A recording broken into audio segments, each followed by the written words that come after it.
자, 안녕하십니까. 노보스 인더스트리 노사장입니다. 오늘 중고차 구매 꿀팁이 맞을 거예요. 우리 박민성 PD가 중고차를 몇 번 사보더니 도가 터가지고 일단은 중고차를 구매하려면 제일 먼저 내가 얼마짜리 차를 살 건지 또 어떤 용도의 차를 살 건지를 정해야 되잖아요. 그러면 일단 요새 뭐 붐이 제네시스 EQ900 K9 그 고급 대형 세단을 노보스 게러지에서 하도 영상이 많이 나가서 사람들이 요새 중고차에서 가장 인기가 많고 5시리즈 디젤도 그렇게 인기가 많다고 하더라고요. SUV랑. 일단 가장 우리한테 많이 정비가 들어오는 제네시스 EQ900을 기준으로 하면 EQ900을 사는 사람들 뻔하잖아요.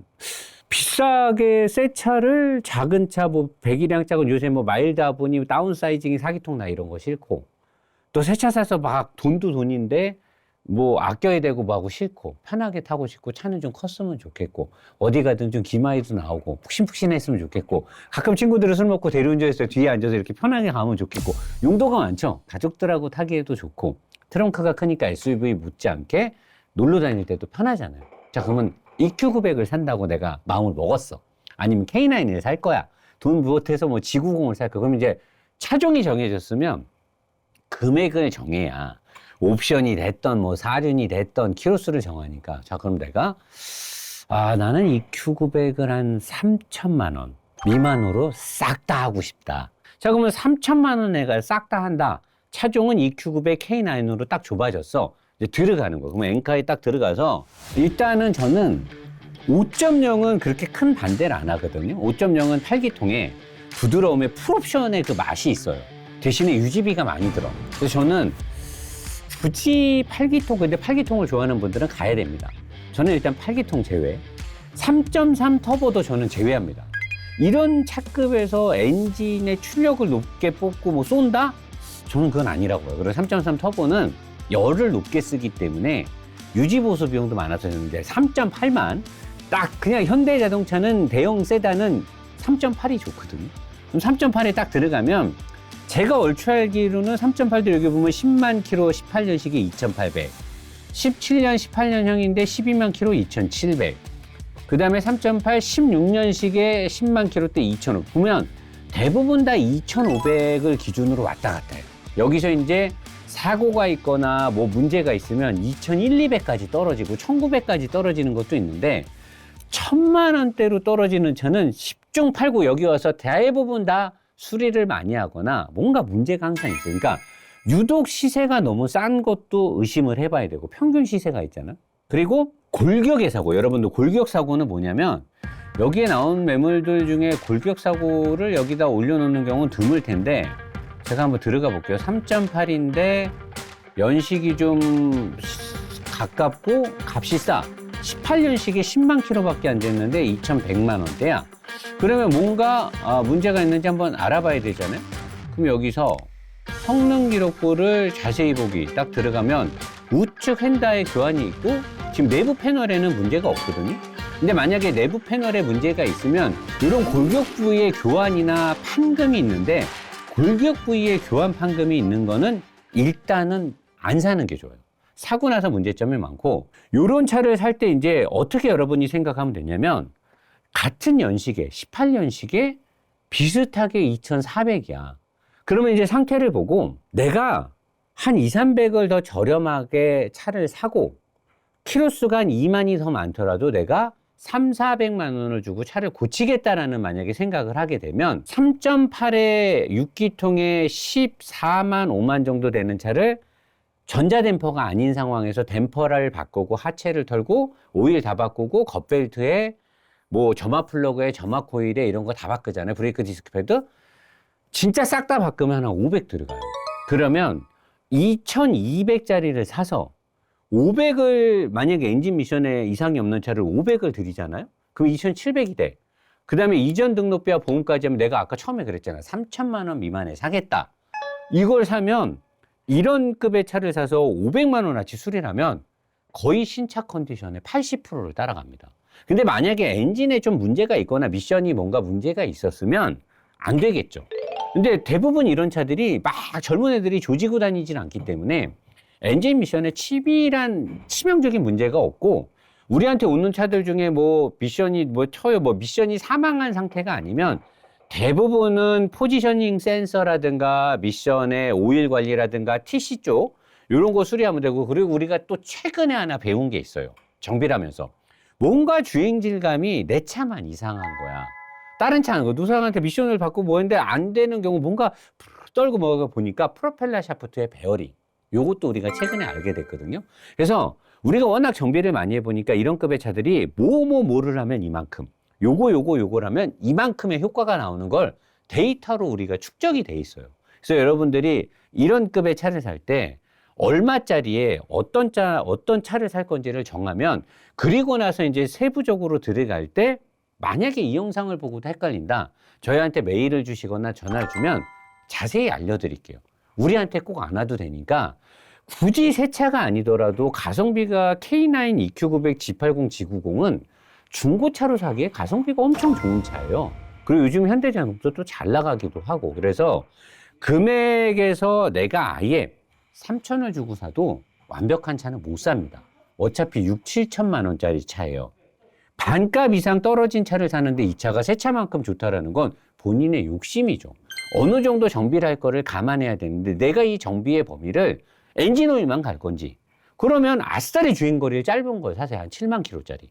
그래서 엔진 오일만 갈고 타면 돼요. 아니면 좀 저렴하게 살 건데, 내가 어느 정도 정비를 할 거면 최소 150부터 500 사이에서 내가 어느 정도를 아예 차값에 포함을 시키는 거예요.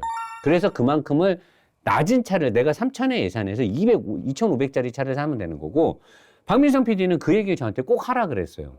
2,500짜리 차를 사는데 내가 정비비를 400을 준비했어. 근데 막상 로버스 게러지 와서 떠서 보니까 전차주가 좀 뭘 해놓은 거야. 안 해도 돼. 그러면 엔진 오일만 갈아도 되고, 엔진 오일도 안 갈아도 되는 차들도 있어. 최근에 갈았어. 그러면 400만 원 주식 사면 되죠. 요새 코스피 좋잖아요. 아니, 근데 내가 돈 아꼈으니까 꽁돈 생긴 거, 내가 400만 원을 싸게 산 거예요. 그럼 차를. 좋은 거잖아요. 그러니까 차를 살 때 무조건 영혼까지 끌어모아서 할부 쓰면서까지 보험하고 막 이전비에 다 때려 넣지 말고 차값에서 일부를 빼는 거예요. 빼서 수리비든, 그리고 타이어 값은 아끼면 안 되니까 타이어 교체라든가 브레이크 같은 생명하고 직결되는, 안전과 직결되는 부분도 반드시 점검을 해야 되니까 차를 살 때 요 금액만큼은 빼라는 거죠. 그래서 요거의 기준이 작은 차로 가거나 수입차로 갈 때 퍼센테이지만 늘리면 됩니다. 별 차이가 안 나요. 근데 벤츠 BM은 조금 더 비싸죠, 수리비가. 그리고 이제 포르쉐나 이런 데로 가면은 계산법이 달라집니다. 그거는 개별 상담, 시가로 움직여야 되니까 개별 상담을 하셔야 되고, 벤츠 BM도 이미 EQ900 G90이 저렴한 차가 아니기 때문에 S클래스 7 시리즈가 아닌 이상은 5 시리즈까지는 정비의 범위가 비슷하게 갑니다. 크게 막 엄청나게 차이 나진 않으니까 요거를 툴로 해서 가고, 사갖고 오면 이제 어떻게 가느냐 여기서 보여드릴게요. 자, 이제 여러분들이 중고 매장에 가서 중고차를 딱 보면 어설픈 티를 내면 안 됩니다. 바로 눈탱이 들어오기 때문에 가서 자연스럽게 말을 많이 할 필요도 없어요. 딜러랑 흥정할 필요도 없고, 본네트 좀 열어보겠습니다. 그래서 본네트를 딱 열어. 시동 좀 걸어볼게요. 시동을 딱 걸릴 때 일발 시동이 되는지, 비실비실하게 시동이 되는지. 그럼 비실비실하게 되면 배터리에 문제가 있거나 엔진의 풀리나 뭐 엔진의 컨디션이 안 좋은, 그러니까 일단 시동이 비실비실하게 걸리면 일단은 걸러야 돼요. 절반 정도 거르고. 시동이 딱 걸렸어. 그럼 딱 와갖고 후레쉬 같은 거 조그만 걸 준비해 가면 아주 나이스해요. 그러면 이제 딜러가 살짝 긴장하거든. 후레쉬를 딱 보고 일단 헤드 커버, 딱 이쪽에 누유가 있는지, 그 다음에 밑에 쪽 엔진의 블럭 쪽에 누유가 있는지, 냉각수, 요게 지금 얘네들은 알루미늄이 부식된 거니까 냉각수 누수가 있는지 딱 보고, 에어컨 컴프 쪽, 요거잖아요. 에어컨 컴프 쪽, 그 다음에 요게 알터네이터, 제네레다, 요로. 제네레. 그리고 시동이 돌아가고 있으니까 위쪽에 풀리라든가 아래쪽 풀리, 그 다음에 알터네이터라든가 니들 아이들 베어링에서 끽끽끽끽 소리가 나는지, 그리고 이게 벨트가 부드럽게 진동이 없이 그냥 돌아야 돼. 도는 게 티가 안 날 정도로. 얘가 뭔가 흔들린다 그러면 메인 풀리가 문제가 있어서 움직이는 거라서 얘는 이제 수리비가 많이 나와요. 그리고 보증 범위에도 안 들어가니까 얘가 문제가 있는지 없는지 먼저 보고, 그리고 나서 위쪽을 딱 보면서, 여기서는 지금 고압 펌프가 안 보이는데 따따따따따따딱 소리가 너무 심하게 나면 고압 펌프에도 살짝 문제가 있는 거거든요. 그리고 엔진이 약간 흔들림이 있는지, 사람들이 착각하는 게 고압 펌프에서 나는 따다다다닥 소리랑 노킹에 의해서 나는 소리를 혼동하는 수가 있어요. 근데 고압 펌프 소리는 요 위쪽에서 따다다다다다다다다닥 균일하게 나고 노킹 소리는 좀 달라요.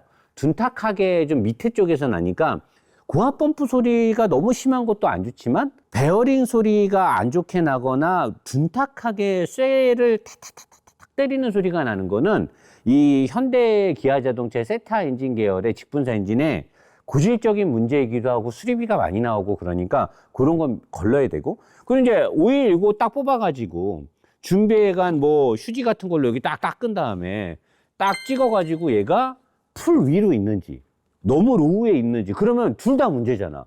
F 위에 있어도 오일이 증가하는 거든가 뭔가 이 차가 문제가 있으니까 센터에서 오일을 많이 넣는 경우도 있고, 너무 밑에 찍혔다 그러면 오일을 먹는 걸 수도 있잖아요. 그런 것도 일단 보면 좋을 것 같고, 그 다음에 이제 뭐 본넷에 뭐 사고 여부나 뭐 이런 걸 뜯어보고, 그거 아마추어예요. 그런 거 하지 마세요. 성능 검사에서 완벽하게 해야 되고, 성능 검사에서 사고를 속였다?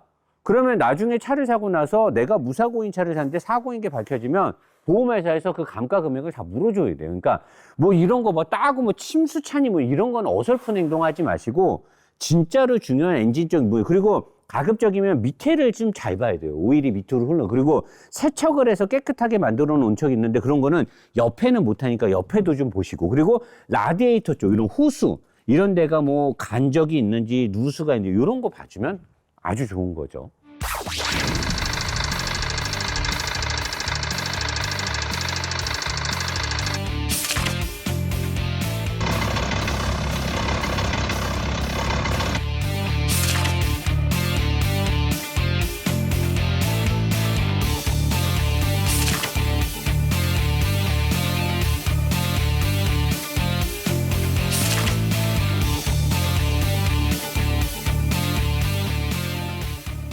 자, 이제 차를 탔으면 처음에 원래 여기부터 해도 되는 거예요. 딱 하자마자 딜러가 딱 전혀 어색함을 못 느끼게 딱 브레이크 밟고 시동을 딱 걸어줘. 빵! 시동이 걸리잖아. 타다당하고 심차게 딱 걸렸잖아. 딱 건 상태에서 냉간 상태고 차를 좀 세워놨고 오일이 바닥으로 내려가 있고 차니까 이때 엔진 진동이 살짝 있거나 거친 거는 이해도 돼요. 그리고 나서 한 1분 정도 딱 이렇게 차가운 상태에서 시동이 걸린 상태에서 손을 딱 핸들에다 부드럽게, 이거 꽉 잡지 말고 부드럽게 딱 해서 스티어링을 타고 웅 진동이 올라오면 일단 엔진 마운트, 미션 마운트 의심되는 거고, 엔진도 정상적으로 작동이 안 하는 걸 수도 있어요. 일단 진동이 심하지 않는지 싹 보고, 열이 어느 정도 만약에 이 상태에서 한 3분 막 이렇게 앉아서 그동안 뭐 하느냐, 가만히 멍 때리고 있으면 딜러가 내리라고 할 수도 있잖아. 그때 이제 에어컨도 눌러보고 찬바람도 나오는지 히터 동작은 되는지 버튼을 하나씩 그냥 눌러봐요. 뭐 오디오 같은 거는 사실 의미 없고 에어컨 공조장치 쪽 쭉 눌러보고, RPM 이제 1000m로 살짝 내려갈 때 이때 먼저 후진을 한번 딱 넣어봐요. 그때 빵 때리는지 안 때리는지, 변속 충격 있는지, 얘 지금 차가운 상태인데 N 딱 넣었을 때 쿵 치는지 안 치는지, D드라이브 딱 넣어보고. 근데 냉간 상태에서 살짝 치는 거는 엔진 오일하고 미션 오일들을 바꿔주면 없어지거든요. 다시 피 딱 넣어. 그러면 다시 올라가죠. 왜냐면 D드라이브 들어가면 강제로 RPM 보정이 조정되는데 피해 놓으면은 열받을 때까지 올라가니까, 열이 살짝 오르면 RPM이 1000m로 이렇게 떨어지잖아요. 이때 이제 딱 뒤통수를 헤드레스트에 붙이고 눈을 치우시 감으면서 아래에다 딱 넣어봐요. 딱 진동이 있는지. 그 다음에 중립 한번 딱 빼보고, D드라이브 한번 딱 넣어보고, 파킹 넣어보고, 다시 D드라이브 한번 딱 넣어보고, 이때 변속 충격이 퉁퉁퉁퉁 심하게 치면 반은 걸러야 됩니다. 반은. 근데 대부분의 차들이 미션 오일 관리가 잘 안 돼 있으면 살짝은 쳐요. 근데 이 살짝 치는 게 냉간 상태에서 살짝 치는 거는 괜찮은 거예요. 근데 열이 올라간 상태에서도 뭔가 좀 그러니까 툭 치는 거는 미션 오일 갈아주면 거의 잡혀요. 근데 너무 심하게 치거나 뒤를 딱 넣었어, 후진을 딱 넣었어, 근데 우웅 하고 막 울어, 이거는 문제가 있는 겁니다. 마운트랑 미션이라든가 엔진에 뭔가 문제가 있어서, 사실은 토크 컨버터 쪽 부하가 걸리는 거니까 미션 오일을 바꿔서 잡히는 경우도 있지만 어쨌든 돈이 좀 깨질 수도 있고 보증 범위랑은 상관이 없는 거예요. 그냥 컨디션의 문제니까. 그런 것들을 체크해주면 아주 좋겠죠. 그리고 이제 썬루프도 열어보고, 여기 시트, 자기는 멀티펑션 스위치 싹 움직여보고, 스티어링 움직여보고, 그다음에 의자 이런 거 사이드 미러 딱 움직여. 이렇게 하면 이제 실패 확률이 적어지는 거죠. 이런 것들은 보증하고는 상관없으니까 좀 잘 봐야 되는 겁니다.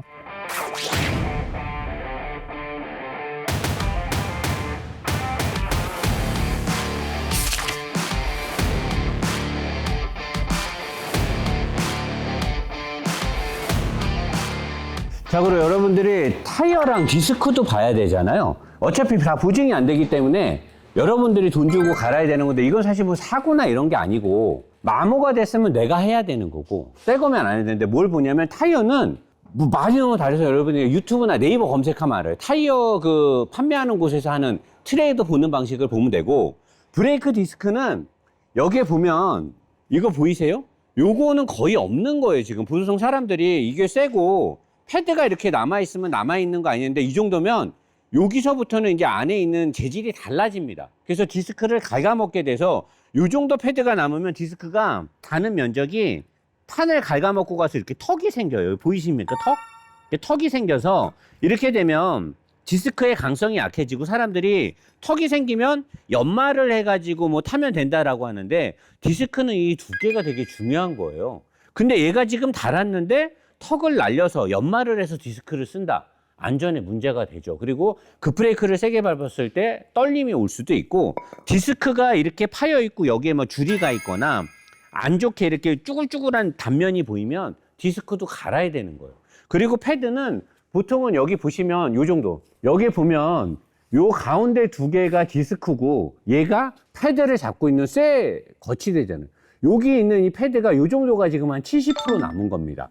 요 가운데 두 줄이 디스크, 여기가 단면이 이게 패드, 여기 이제 패드가 부착되어 있는 단면 쇠 거치대인데, 요 정도도 지금 한 30~40% 다른 거예요. 그러니까 사람들이 디스크를 보고 많이 남았네, 근데 많이 남은 게 아닌 거죠. 얘도 지금 마모가 시작된 거예요. 근데 이걸 가지고 뭐 차를 사내 마네를 말할 수는 없는 거죠. 이건 차의 어떤 문제가 아니고 소모품들이 단 거기 때문에, 요게 이제 많이 있으면 여기에 돈이 안 들어가니까 이 돈으로 내가 내 차에 다른 부분의 소모품을 고칠 수 있는 거고, 디스크가 너무 많이 패여 있고 너무 녹도 심하게 나 있고 부식돼 있고 패드가 얼마 안 남으면 딜러랑 이제 협상, 네고시에이션이 들어가는 거죠. 이거 나 돈 많이 들어가는데 좀 해줘라. 근데 사실 딜러가 해줄 의무는 없습니다. 여러분들이 말을 이쁘게 잘해야 되는 거죠.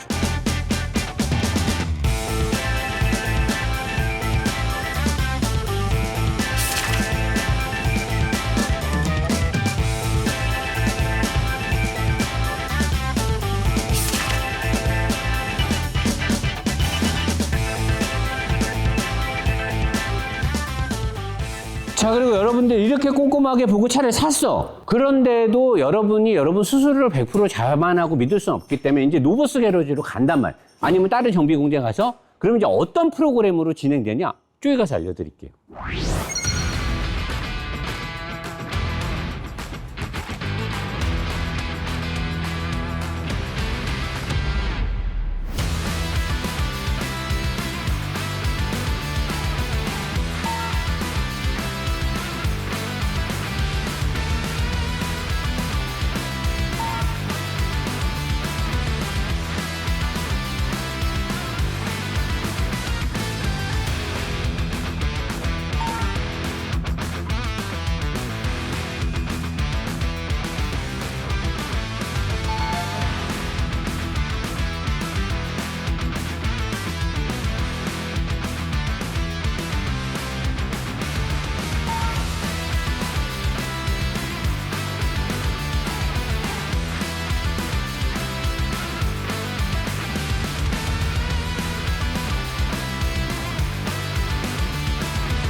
구매한 후에 가져오면 이제 여기서 이렇게 디테일하게 하고 여기서 이제 문제되는 것들은 딜러분하고 다시 이상 유무에 대해서 또 협상을 다시 하거나 또는 보상을 받거나 아니면 딜러분이 판매 책임을 져주는 부분에 있어서 책임질 거 해주고 그 외의 부분은 보험회사를 통해서 중고차를 구매할 때 보증보험을 통해서 사고 부위가 속여졌거나 잘못된 부위는 보험회사에서 금전적으로 보상을 다 해주더라고요. 저희가 그런 케이스를 여러 번 봤기 때문에 그런 식으로 진행되니까 중고차를 살 때 어느 정도는 여러분들이 신경 써서 하시고 절대 뭐 이건 아니다 무조건 우리나라는 다 사기다 이렇게 또 의심할 필요도 없고 조금만 더 신경 쓰고 주변에 있는 공업사나 카센터를 이용해서 이런 서비스를 통해서 안전하게 내가 사는 차에 대한 모든 거를 체크하고 또 수리가 필요한 부분들은 수리해서 타면 중고차는 감가가 있기 때문에 어찌됐든 간에 잘만 고르면 꽤 경제적인 이득 부분도 있고 또 내가 차를 자주 바꾸는 사람이라면 감가 금액도 그렇게 많이 맞지 않기 때문에 현명하게 그리고 잘 진행해서 중고차를 선택하고 이용하는 건 전 되게 합리적이라고 생각을 합니다. 이 영상을 다시 한번 잘 돌아보시고 중고차 구매에 많은 도움이 됐으면 좋겠습니다. 프락셀 하겠습니다.